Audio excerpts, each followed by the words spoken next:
नमस्कार, popular superfast news में आपका स्वागत है। मैं हूं आपके साथ समीक्षा दादीज। आज इस सुपरफास्ट में बात होगी, राष्ट्रपति द्रौपदी मुर्मू ने कॉलेज को प्रदान किया राष्ट्रपति ध्वज की।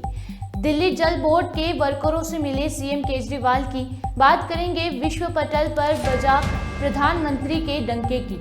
सीएम योगी ने दिलाई सपा सरकार के दिनों की याद की। काउंटिंग से पहले कांग्रेस अध्यक्ष मल्लिकार्जुन खड़गे ने नेताओं को दिए निर्देश की। साथ ही जानेंगे वैशाली में बीपीएससी शिक्षक को स्कूल से किए अपहरण की। पीएम मोदी के साथ इटली की पीएम जॉर्जिया मेलोनी ने सोशल मीडिया पर सेल्फी की शेयर की। बात करेंगे राज ठाकरे ने सीएम शिंदे से की मुलाकात की। 4 से 22 दिसंबर तक चलेगा संसद का शीतकालीन सत्र की। और आखिर में बात होगी दिसंबर की सबसे प्रदूषित शुरुआत, एनसीआर की हवा भी बहुत खराब श्रेणी की। आइए बात करते हैं विस्तार से। राष्ट्रपति द्रौपदी मुर्मू ने पुणे में सशस्त्र बल मेडिकल कॉलेज को राष्ट्रपति ध्वज प्रदान किया। एएफएमसी इस वर्ष अपनी प्लेटिनम जयंती मना रहा है और ये पुरस्कार राष्ट्र के एएफएमसी की शानदार 75वें वर्षों की अनुकरणीय सेवा का प्रमाण है। एएफएमसी एक प्रमुख सशस्त्र बल चिकित्सा सेवा प्रतिष्ठान है और देश के अग्रणी मेडिकल कॉलेजों में से एक है। अपनी महाराष्ट्र यात्रा के तीसरे दिन राष्ट्रपति मुर्मू ने कॉलेज को प्रेसिडेंट्स कलर सम्मान किया। प्रेसिडेंट कलर को राष्ट्रपति का निशान भी कहा जाता है। ये किसी भी सैन्य इकाई को दिया जा सकने वाला सर्वोच्च सम्मान है।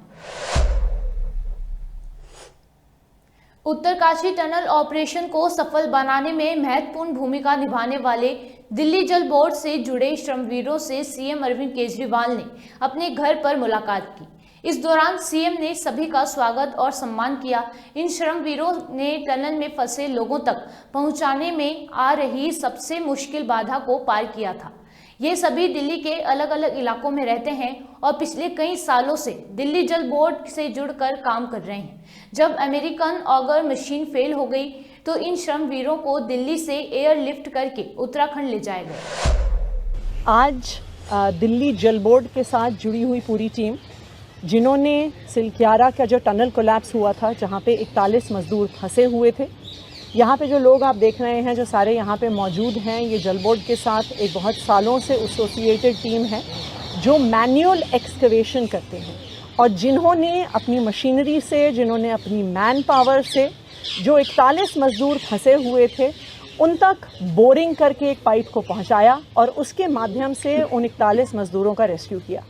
आज इस पूरी टीम को दिल्ली के मुख्यमंत्री अरविंद केजरीवाल जी ने सम्मानित किया है और आज जिस तरह से इन्होंने पूरा किस्सा सुनाया कि किस तरह से बोरिंग हुई, किस तरह से उसमें सरिये को काटना पड़ा, किस तरह से पाइप के अंदर गर्मी थी, लेकिन फिर भी 3 दिन लगातार बिना रुके, बिना सोए ये पूरी टीम वहाँ पे काम करती रही और मैं इन सबको बधाई देना चाहूँगी। मैं जो कंपनी है जिसके माध्यम से ये काम करते हैं उनको भी बधाई देना चाहूँगी, क्योंकि इन सब ने कहा, जब इनको केंद्र सरकार ने पेमेंट के लिए भी बात करी तो उन्होंने कहा कि नहीं, हम लोग ये अपने देशभक्ति के भाव से कर रहे हैं, हम अपने भाइयों को बचाने के लिए कर रहे हैं और इस रेस्क्यू ऑपरेशन के लिए जो समय हमने दिया है, जो मशीनरी अपने लगाई है, हम 1 रुपया भी नहीं लेंगे। अभी सब लोगों की दिल्ली के मुख्यमंत्री अरविंद केजरीवाल जी से मुलाकात हुई है और उन्होंने सबको धन्यवाद दिया है, दिल्ली वालों की तरफ से, देश वालों की तरफ से, और हमें जो इन सब पे गर्व है वो हमारे मुख्यमंत्री अरविंद केजरीवाल जी ने इनसे शेयर किया है। अब मैं रिक्वेस्ट करूंगी विपिन जी को कि वो अपना एक्सपीरियंस शेयर करें।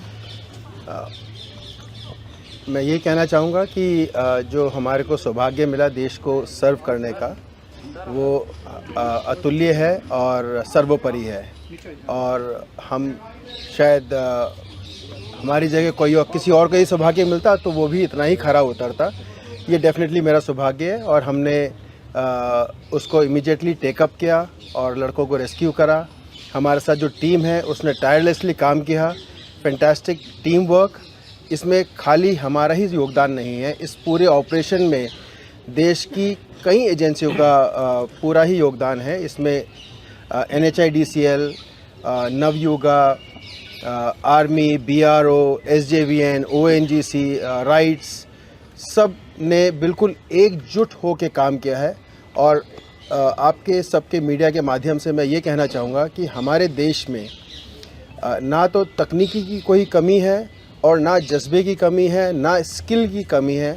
हम सब भारतवासी ही किसी भी स्थिति को किसी भी समय हम बखूबी खरे उतर सकते हैं। तो हम अंदर ही देखें, ना कि कहीं बाहर देखें। मैं ये मैसेज देना चाहूँगा। अंत में मैं मुख्यमंत्री जी का बहुत धन्यवाद देना चाहूँगा। उन्होंने हमारी जो हौसला अफजाई करी, उन्होंने हमारे लिए जो एप्रिशिएशन किया, बिल्कुल हमेशा यादगार बन के रहेगा। धन्यवाद। पीएम नरेंद्र मोदी ने एक बार फिर पूरे देश को अंतर्राष्ट्रीय स्तर पर गर्व करने का मौका दिया है। दुबई में चल रहे संयुक्त राष्ट्र जलवायु परिवर्तन शिखर सम्मेलन COP28 में प्रधानमंत्री नरेंद्र मोदी ने ग्रीन क्रेडिट की नई पहल की शुरुआत की है। पीएम मोदी ने उन्होंने COP28 के मंच पर कहा कि दुनिया के पास पिछली सदी की गलतियों को सुधारने के लिए ज्यादा समय नहीं है, इसलिए लोगों की भागीदारी के माध्यम से कार्बन सिंक बनाने पर केंद्रित ग्रीन क्रेडिट पहल की शुरुआत की घोषणा कर रहा हूं। यूपी विधानसभा के शीतकालीन सत्र के अंतिम दिन अखिलेश यादव और सीएम योगी आदित्यनाथ ने एक दूसरे पर जमकर हमला किया। सीएम योगी ने सदन में अखिलेश यादव के सामने कहा कि 2017 के पहले सरकारों को विरासत की चिंता नहीं थी, चिंता थी तो बस कब्रिस्तान की। हमारी सरकार ने पर्यटन और संस्कृति के क्षेत्र में हमने अच्छा काम किया है। अखिलेश सरकार को चिंता ही नहीं थी कि कैसे किसी पर्यटन क्षेत्र को विकसित करें, बस चिंता थी कब्रिस्तान की। पर्यटन और संस्कृति के क्षेत्र में भी सरकार ने कुछ मील के पत्थर गड़े हैं। आज मुझे अच्छा लगता है जब मैं किसी मान्य विधायक के क्षेत्र में जाता हूं तो वहां से एक सकारात्मक जवाब आता है। जवाब इस बात का आता है कि साहब हमारे यहां ये पर्यटन केंद्र है, ये मुख्यमंत्री सहभागिता योजना के अंतर्गत बन रहा है।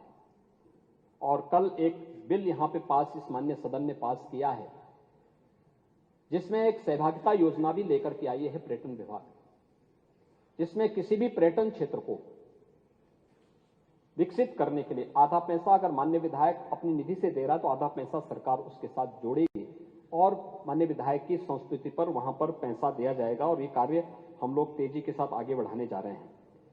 लेकिन 17 के पहले मानव बिंदुओं की पुनर्स्थापना का खर्च नहीं होता था। 17 के पहले विरासत के प्रति सम्मान का भाव ये नहीं था, उनको विरासत की चिंता नहीं थी। 17 के पहले चिंता थी कब्रिस्तान की। 17 के पहले चिंता किसी अच्छे पर्यटन केंद्र के रूप में किसी चीज को विकसित कर सके उसके बारे में चिंता हो, ये नहीं थी।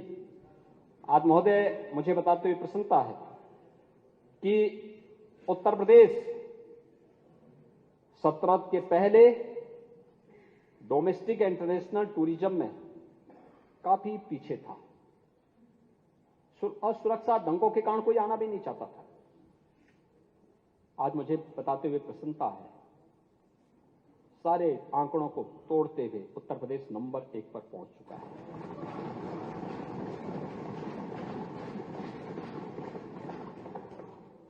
प्रयागराज में हुए भव्य और दिव्य कुंभ को हर व्यक्ति जानता है।